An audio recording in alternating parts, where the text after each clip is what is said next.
What a great question. Just an incredible question. Is unconditional love possible for the human race, for one human being to another?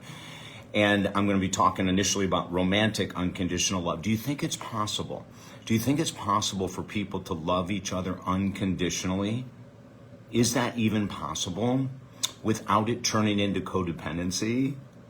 Isn't that an interesting question? So if you love someone unconditionally, that's different than loving someone unconditionally as a codependent person.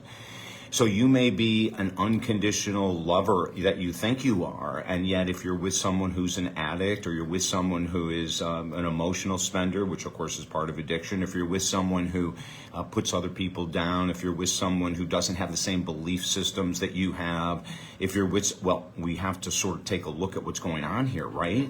Like, what is happening? Unconditional love isn't about accepting other people's nonsense.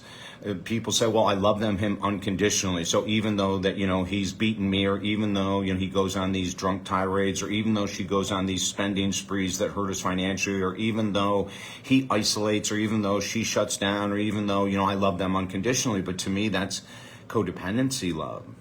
In our book, Focus, and in our other book, Love and Relationship Secrets, we put out the love scale 1 to 10 that I created, oh my God, probably 30 years ago.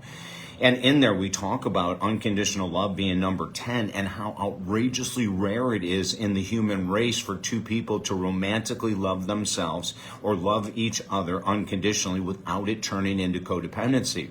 When someone says, well, I love them unconditionally, so even though that they're doing A, B, C, D, E that hurts our kids or hurts our finances or hurts me, I love them unconditionally. No, that's not unconditional love. That is codependency. Now, in the love scale, real love begins at number 5. So under 5, it's love, but it's not healthy love. Healthy love begins with friendship. That's it. Unconditional love cannot be there without a deep friendship. And a deep friendship doesn't occur in 30 days. Many times for a friendship to occur, it can be a year, easy a year, for two people to really become friends, two people who are attracted to each other to really become friends. It can take at least a year. So we go through that, and then that is the lead up for the potential of a couple being in love unconditionally.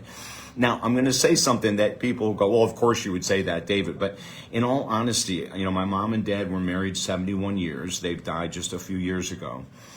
And if there's any couple that I've ever seen that could come close to unconditional love, it was my mother and father. I saw them, and I saw how they handled disagreements. And there was very few, how they handled, one person wanted a belief about to do one thing with money, and the other person wanted to do something else with the money. We were very tight with money. Money was really hard to come by when we were kids. And so they had to be extremely frugal, but it was amazing. Their belief systems about God, their belief systems about money, their belief systems about raising children were all identical. Like, there really wasn't anything.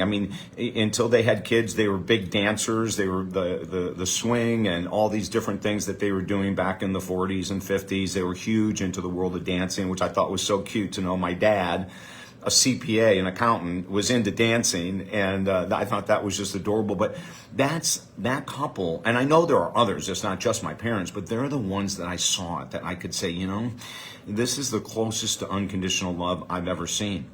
Can you get there? I don't know. It really depends on a couple things. Number one, how badly do you want it? Because unconditional love is an amazingly difficult thing to do for most of us. Now, we can unconditionally love our dog easier than sometimes our partner. We may unconditionally love a child more so than our partner sometimes. But sometimes we can't even unconditionally love our children. We have to be careful, though, and here's the thing, the differentiation. And if you want some help and get more clarity, definitely reach out to me at talkdavid.com. We can do a 20-minute session on the phone at no charge, just to sort of get you going in the right direction. But we need to make sure that what we're calling unconditional love is truly unconditional love and not some form of codependency. And that can be a little tricky. I've been doing codependency work for over 30 years, so I know how to get there. Join me at talkdavid.com. There's 4 free books there for free that you can get more information on how to live a healthier life, a better life. And if you want to do some work together, oh my gosh, we work with people from all over the world. And this is a favorite of mine. Relationships, unconditional love, talking about these theories and trying to make them practical applications. There's got to be a plan. There's got to be a roadmap. If we don't have that to get to unconditional love, we ain't ever getting there. Trust me. Okay. Come join me at talkdavid.com. Grab the books. Let's talk and have a great day. Until next time, don't forget to love yourself unconditionally. I'm David Essel for now.